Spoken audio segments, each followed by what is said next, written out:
Hello everyone, welcome back to the channel. Happy Friday. We are back with the Beacon Pines. So, oh my goodness. So if you were here last week, you know that we thought we was done for. So we like decoded some I guess message or whatever and came to the phone booth. Well, I think we went to Mr. Nuncreed's first. We couldn't find him. So then we went to the phone booth. We put in the little code that we found, and we came down here.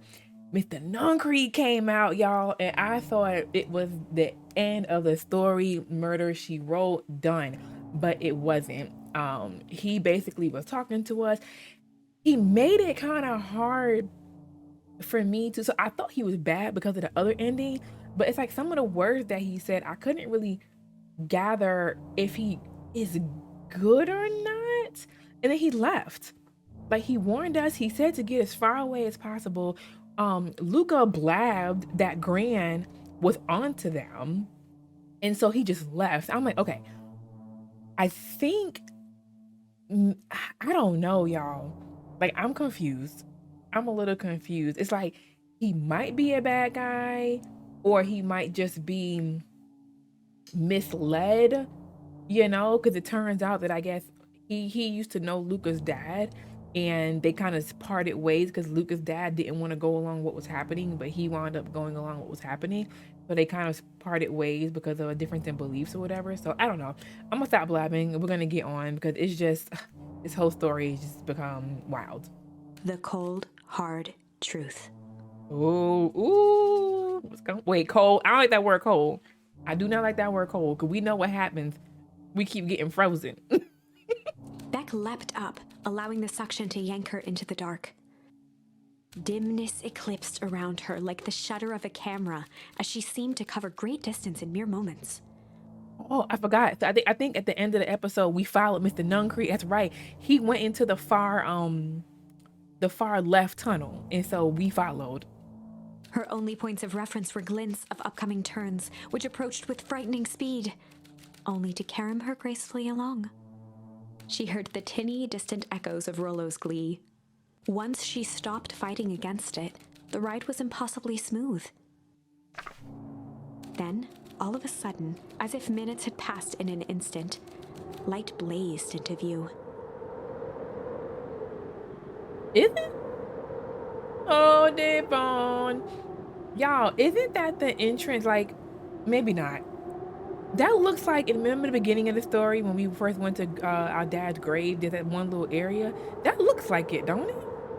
A burst of wintry air snuffed across her face, and she was flung out into the cold.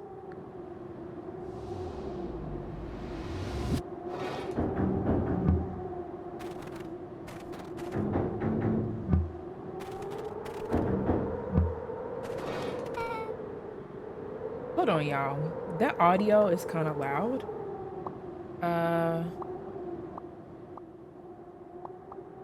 Hopefully that's better. That was intense. Yeah. I think I might have parted with some fluids in there. That's nasty because he came out first. Any idea where we are? Somewhere cold. Doesn't look like it got on any of us. It didn't feel like we traveled that far, or that far. So where did it all go? This place sucks. Why would anyone even want to blow something up out here? Only one way to find out, I suppose. We've got to catch up to Nuncreed. I think he went this way. How do you know? Okay, maybe they see footprints. Catch up to Mr. Nuncreed. They're not saying anything to the effect of feeling like this area looks familiar to them. So that's kind of weird to me. I want to go this way.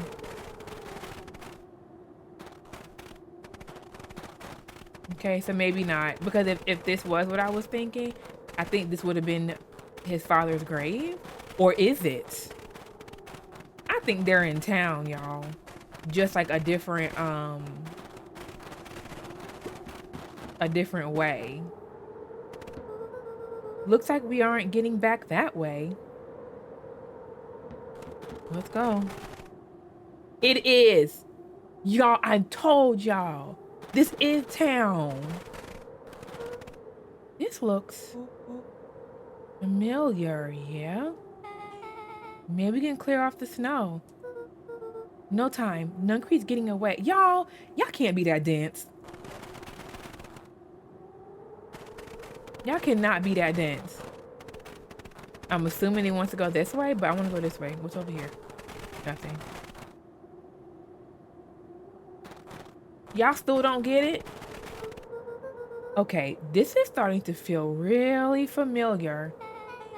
I may not be the most well-versed in all things Beacon Pines, but this does look like some sort of frozen replica of town. Thank you. Ah, I got it. So obvious now. Mr. Nuncreed is an alien. Rolo, stick with me here. His species can only live in sub-zero temperatures. Oh boy, here we go. The source is their base camp dimension, so naturally they keep it cold. We found it by traveling through those metallic wormholes back there. The final objective? Kill us all and shapeshift into Beacon Pine citizens of their choosing. You never really had me, but you very much lost me there. You get used to it. We should keep moving. I told y'all, as soon as we came in there, I was like, this looks like town. I love how you can hear them like rustling in the snow. This is the perennial harvest. As they rounded the corner to the frozen town square, they spotted Mr. Nuncreed inching cautiously toward a pit at its center. It's grand. He held his arms out gingerly, as if approaching a beast in the wild.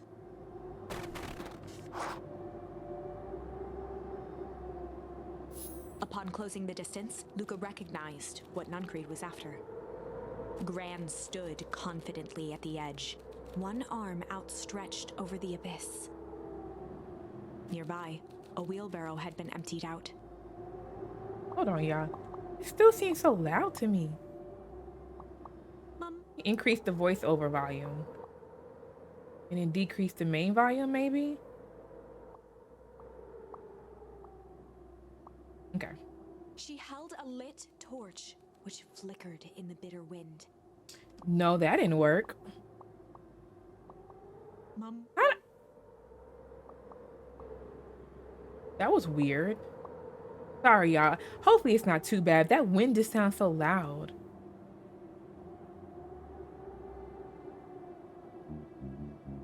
Juniper, I don't know what you think you're doing, but I assure you this is not going to solve anything.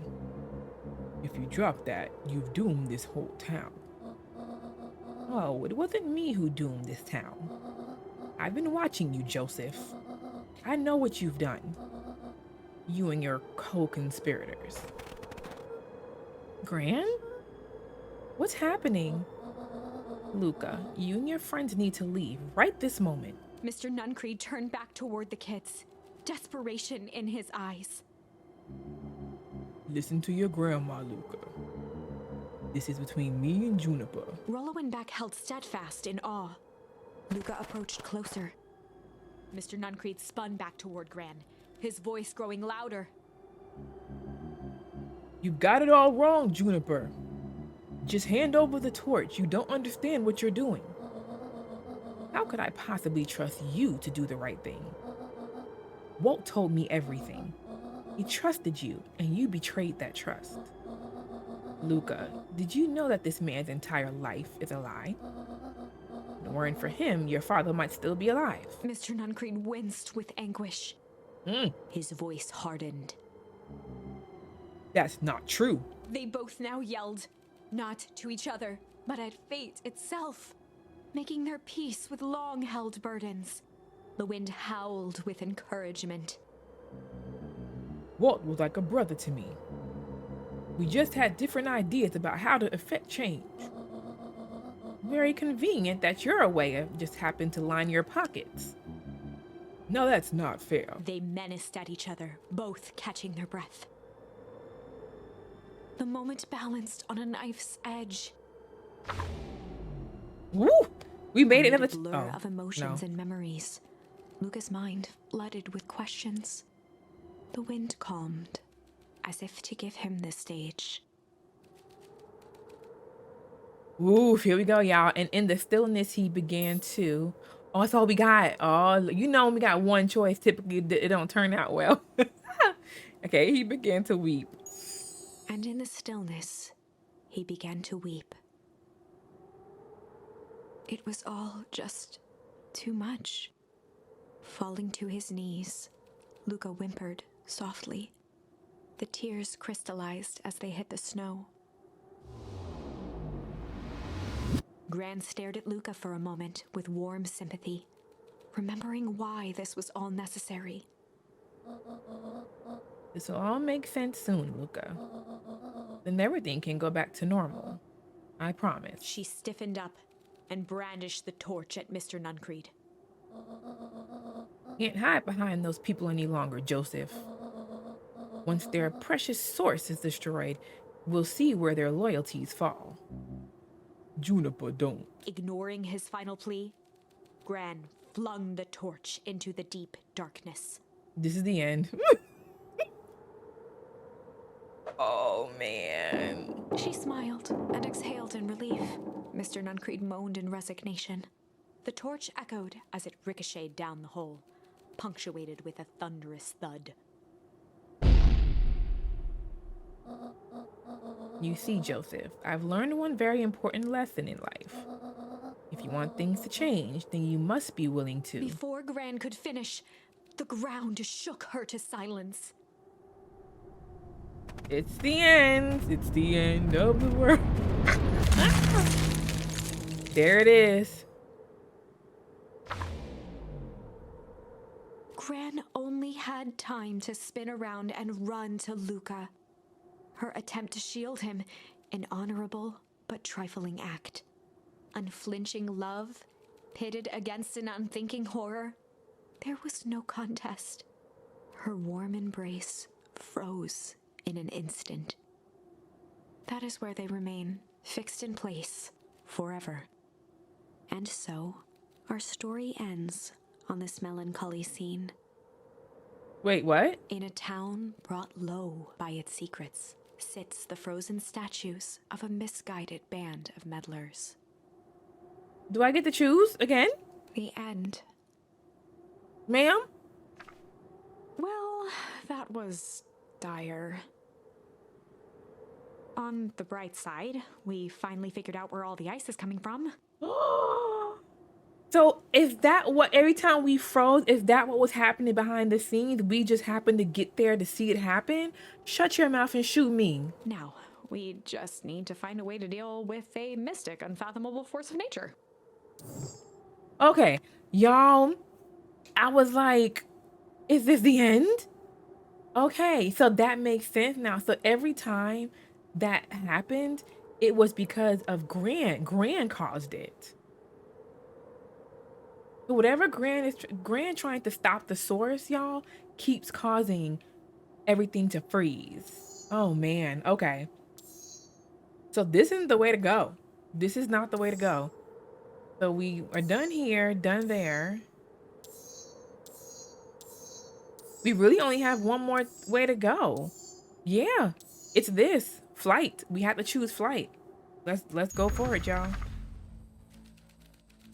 So if you remember, this is the track where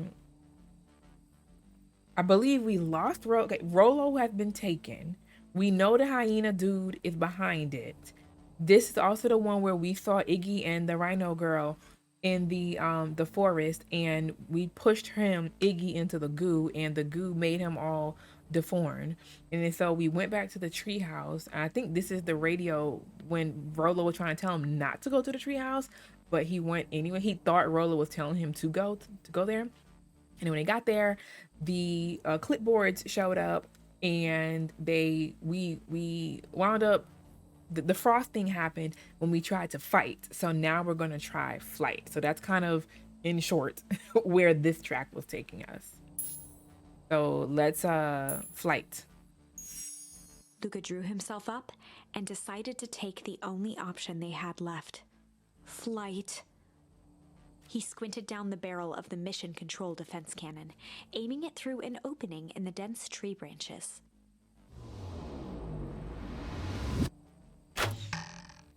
He looked up with surprise as it struck true and taut. Wow, I can't believe that worked. Hey, Mr. Kerr. We love to hear your thoughts, but I'm afraid we have places to be. Come on, Iggy. See ya, jerks.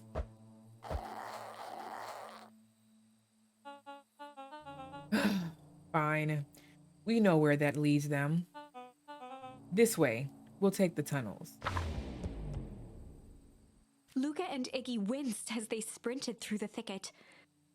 The branches clawed at them, reluctant to give passage. After what felt like a marathon, Luca stopped in his tracks as they reached the clearing. What the? That was all he was able to say before Iggy slammed into his back. The boys tumbled down a steep decline and crashed with a wheezing thud on a surface as hard as ice. In fact, it was ice. Chapter 5. 5? Dang, homie, we went from 8 to 5, y'all. Signs. They stood silently, catching their breath. The sky was like sapphire. With each breath, a plume of steam escaped from Luca's lungs. Let's keep moving. Luca pulled Iggy to his feet as they gazed across a snowy terrain. We're back here. We are back here, y'all. That was actually pretty cool. I think we lost them. Are we up in the mountains? I don't think so. If anything, we went downhill. Then what's up with the Winter Wonderland? All I know is there's no going back the way we came. Let's see if we can get our bearings. Why did that take them that way? I don't get that part. Follow me. Find a way home. Boy, okay. Well, last time nothing worked, so let's just... Luca, are you there? Luca had almost forgotten the walkie-talkie he was carrying. Is that Bozo Kerr? Oh, it's that Bozo Kerr. I hope nothing bad has happened to you out in those woods. Luca looked at Iggy with hesitation. No need to be rude. With a resigned sigh, Luca responded. It seems like the only dangerous thing in the woods is you. He speaks, the young man of the hour. Now, how in tarnation did you end up with one of our radios? Just lucky, I guess. Boy, howdy, you Van Horns are full of surprises, aren't you?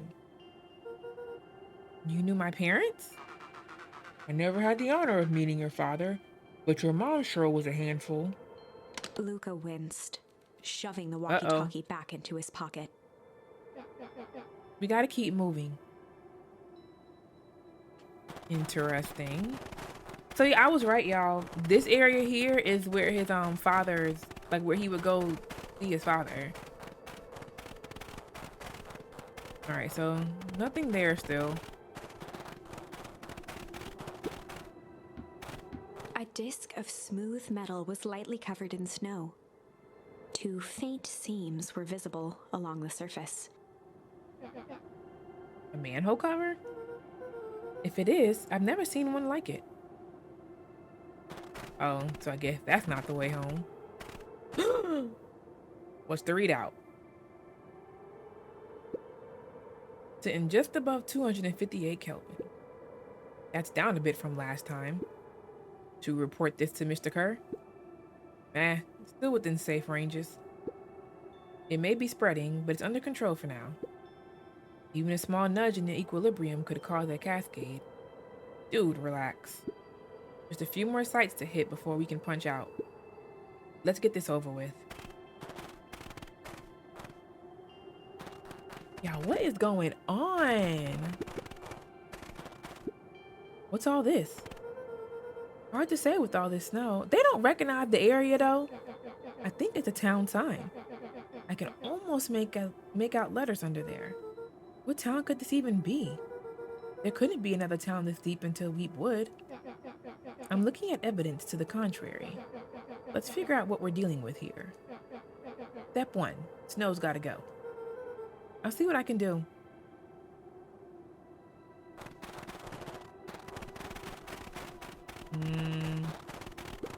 Oh, here we go.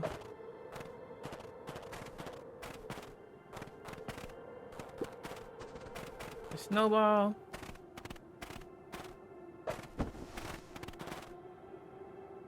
Uh-oh. The boys stared in disbelief at the sign that now clearly read, "Welcome to Beacon Pines." This doesn't make any sense. We're in Beacon Pines? How is that possible? We ran away from town. How did we get back here? I guess we got turned around. Where did all this snow come from? Well, it's been colder than normal lately. Luca, think. A pretty big difference between sweater weather and an Arctic hellscape. The puddle we fought at before, it was cold too. Maybe all of it leads to one source. You think it's related? What's going on? What the heck is going on? We're gonna get you some answers. Let's keep moving. Y'all, what in the world? They went this way. Can we go this way? We can. Is there something this way? No. Oh, look, toxic waste. This stuff look familiar to you? It looks like a barrel near the puddle I, shoved me into, yeah. It's happening. The fencing glistened, each chain link encapsulated with a translucent layer of ice. Looks like the stuff they put up around Weep Wood. The stuff who put up? I don't know.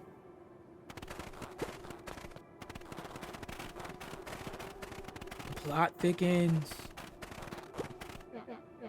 It's all frozen. Looking down at the frozen stream, Luca could faintly see a school of minnows encased in the ice. Whatever happened here, it happened fast. The fish didn't have to even have time to run. Or, you know, swim run. Swim run. I like it.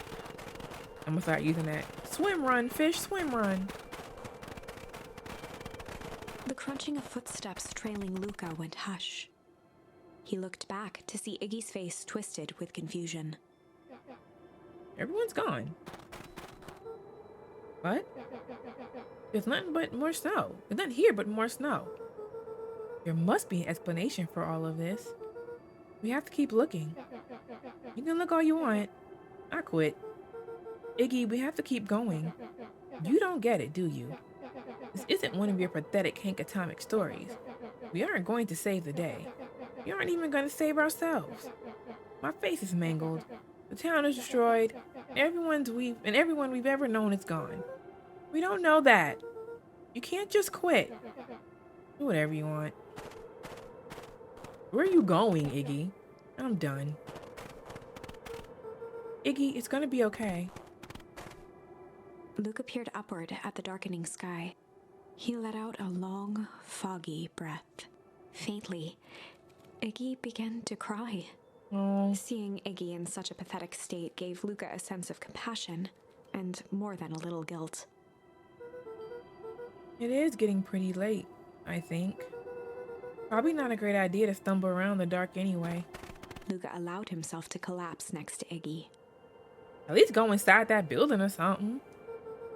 Let's just rest for a bit. The boys huddled together for warmth and comfort. If not for exhaustion, their minds would be racing, trying to make sense of the events of the day. As it was, all they had energy for was to sit in silence, numb. Is the end of the chapter? Did we make it through a chapter? We had to. There's nowhere else to go. Oh, okay. The way the snow covered over it, the way the snow covered everything over, kind of calming. Yeah. I haven't had time to say it, but thanks. Huh? You're getting us away from those creeps. I sort of froze up back there. Iggy, I should be the one apologizing. All happened because I lost my temper. Nah, that's bull hockey. First of all, you didn't know what the gunk would do. You didn't, right? Of course not. And second, stop with this baloney about losing your temper. But I did lose my Iggy temper. motioned sarcastically to his half-deformed face. Obviously. That's exactly what you should have done. Huh? I was being a horse's butt. You were supposed to be a horse's butt in response. That's how it works. Iggy, I'm having a hard time following. You wanted me to fight you? Of course. Geez, you goody-goody types take forever to understand this very basic point. Why would you go around saying cruel things trying to get into fights? Iggy shrugged. Something to do. You're a butthole because you're bored. Sometimes I just feel empty. You wouldn't understand. You and Rolla always having a blast together, laughing and calling the dinky little treehouse mission control. Iggy now wept openly. Perfect little Luca Van Horn. With his perfect little life. My life is not perfect. Everybody in town likes you. Not everybody. That new girl hasn't even unpacked yet, and she already likes you. You have Tish. He wiped his nose with a sleeve. I love Tish. Tish is great. But she ain't exactly the world's greatest conversationalist, you know? Luca gave a warm chuckle. I get that impression. Iggy cleared his throat as he wiped his eyes. Huh? It must be raining out here. Definitely. Iggy arched into a wide yawn. We should probably try to get some sleep. Yeah. Let's lay low for now. Tomorrow, we'll get to the bottom of all of this. Luca's eyelids began to slowly drift shut. Luca? Yeah? I always did want to see the inside of your dinky little treehouse. What do you think? Not bad. I'll give you the full tour when we get back. You know what? That's all Luca could whisper before succumbing to sleep. Iggy snuggled in some more. When it comes to worst days of my entire life, this one wasn't half bad. No. The house smelled of warm bread. Luca was playing with toy blocks on the living room rug. Is this another dream? He looked up to see his parents on the couch. His mother held his father's head in her lap. She idly stroked his hair while humming a song. A voice behind Luca spoke. "This is how you remember them, huh?" Luca turned to see his own face. The doppelganger from his dreams, still clad in a yellow hazmat suit, still carrying a look of disdain behind empty eyes. "Aw, look at this perfectly cozy scene. You know it wasn't really like this." The figure picked up a toy block and inspected it. "It's amazing the facades that one can build given the right materials. Not that I blame us. These are a child's memories, all warm and fuzzy. You don't remember, do you?" Lucas snatched the block from the figure's yellow-gloved hand. "Remember what?" The doppelganger pointed to the couch. "The last day we saw him alive. The day he chose to abandon us." Luca turned to look at his father, still lounging on the couch. "That's not true. He didn't abandon us." The doppelganger waved his hand dismissively. "Everything is true here. It's just a matter of what we choose to see. Let me show you." The world flickered and pulsed. Luca was sitting next to his bed, listening to his heartbeat with one of his dad's stethoscopes. The doppelganger limped into the room. Now, we both know that's not how this went." He grabbed Luca's hand and guided the stethoscope to the floor. Luca heard muffled shouting, brought close by the stethoscope. It was his parents, fighting. "Do you remember what we did next?" Luca gave a slow nod and crept down the hall to peek through the banister. He could see the outline of his mother at the bottom of the stairs. Damn it, Walt. We can't afford to get involved in this. She was scared. His father stepped forward. What am I supposed to do? Just watch? There's a sickness in this town, and we both know who's behind it. I swore an oath to help people. I won't turn my back on them. Luca's mother grabbed Walt. She was crying, pleading. I can't lose you. Walt calmly removed Eleanor's hand from his shoulder. What's right is right, and what's wrong is wrong. I could never live with myself if I let Sharper get away with this. Eleanor raised her voice. Spare me your bullshit platitudes. What about our son? Luca flinched, dropping the stethoscope down the stairs. Walt turned with a panicked smile. Luca, is that you, buddy? With tears in his eyes, Luca descended the stairs. Mom? Dad? What's going on? Walt dropped to a knee to meet Luca eye to eye. Nothing, buckaroo. Your mom and I just got a little overexcited is all. Luca placed the stethoscope against his father's chest. His heart was racing. It sounded like you were going somewhere. Walt gently removed the device from Luca's ears. Listen to me, Luca. I have some business to take care of. I'll be back in time to tuck you in. Luca hugged his father tightly. Promise? Walt stood up and walked to the door. He glanced over his shoulder. I promise. With a wink and a grin, he put on his hat and strode out into the evening sun. Y'all, that was intense, man. A Woo. figure approached soundlessly from the foggy snowfall. It stood above them, lingering in contemplation. Slowly raising one hand above Iggy, it snapped out 2 brisk raps on his head.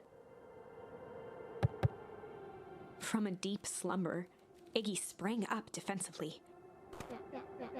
Get your hands off me. Whether it was the calming presence or the recognition that he was not in danger, Iggy felt his clenched fists lower. Just what do you think you're doing? Luca looked up, gradually remembering his whereabouts. The figure exhaled a cloud of warm vapor. You two certainly have caused a lot of commotion. What's that supposed to mean? Take it easy, Iggy. You were asleep minding your own business. You're the one running around knocking on people's heads. I'm sorry if I hurt you, Iggy. You didn't hurt nobody. Anybody? Huh? Oh, I see. Think you're better than me? You... When it came to complete strangers, Iggy had trouble cobbling together an insult. You big-hatted, scarfy-necked furball. Okay, let's lower the temperature a bit here. Interesting choice of words. I mean, let's all just calm down. Who are you? A friend. An observer. A hitchhiker on an infinite expanse of possibility. Great. How about a name? If you must call me something, you can call me Nat. Iggy huffed with gratification. How about you make like a gnat and buzz off? Very well. Nat began to turn away indifferently. Wait! Do you live here? You might say that. So you know where we are? You might also say that. Look, pal, we just want to find a safe way out of here. You gonna help us or not? Before knowing how to leave, one must know where they are. All right, that does it. Luca, I don't know about you, but I'm getting out of here one way or another. Iggy turned sharply and began to stomp off. Enough with the riddles. Iggy, wait up. Realizing he'd worn their patience then, Nat relented. Very well. I suppose it isn't the time for metaphors. I'll show you how to get back home. Luca and Iggy turned around with hope in their eyes. Come here. Nat took a deep breath in. Close your eyes. Nat exhaled slowly, then snapped his fingers. Okay, open them. For a brief moment, Luca and Iggy let themselves believe that some great magic was about to unfold. until they opened their eyes and found themselves in the exact same place, Jerk. cold and disheartened. This is your home. This is Beacon Pines. Look, Nat, we don't know how we got here. Maybe we stumbled through some time travel gate in Weepwood. Or we teleported to some alternate universe. Or this is all just some cruel experiment by Kerr and his goons. But this is not our home. You're inching closer to the truth. Alas, the reality is much less fanciful. Just give it to us straight. So be it. As I said, this is Beacon Pines. The original true Beacon Pines. What? Huh? We are home. Oh my gosh. We got ready to find a way home. You both grew up here. The town you've called your home for the past several years is a replica. A remarkable achievement of engineering, to be fair. But a replica nonetheless. That's impossible. Too much work. You need a whole town to replicate a whole town. Indeed, to pull off such a feat would require immense labor power. That which could be moved would be moved. That which could not would require a precise duplicate. We would have noticed. Someone would have noticed. You'd think so, unless the auditing was impeccable. A mind-numbing attention to detail. As for the innumerable trivialities which complete the tapestry, sheesh. Well, you can't lead that to this miraculous thing we call a brain. It has a real aversion to discontinuity, a revulsion even. Sheesh. These words. The brain has a wonderful way of smoothing out the rough edges, keeping us sane. Luca and Iggy looked around uncomfortably.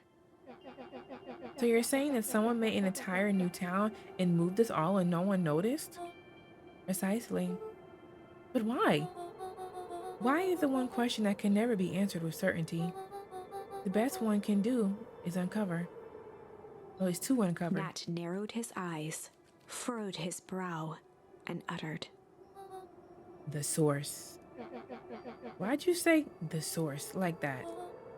Why indeed? Luca began to laugh uncomfortably. It's all ridiculous. There's no way they could. He looked down at his feet. His eyes darted back and forth in contemplation. With a sudden pain, a thought struck him. If this really is home. He sprinted off into the pale distance. As Iggy turned to follow, Nat called out, Iggy, it's not too late to turn back. Simply head west through Weepwood.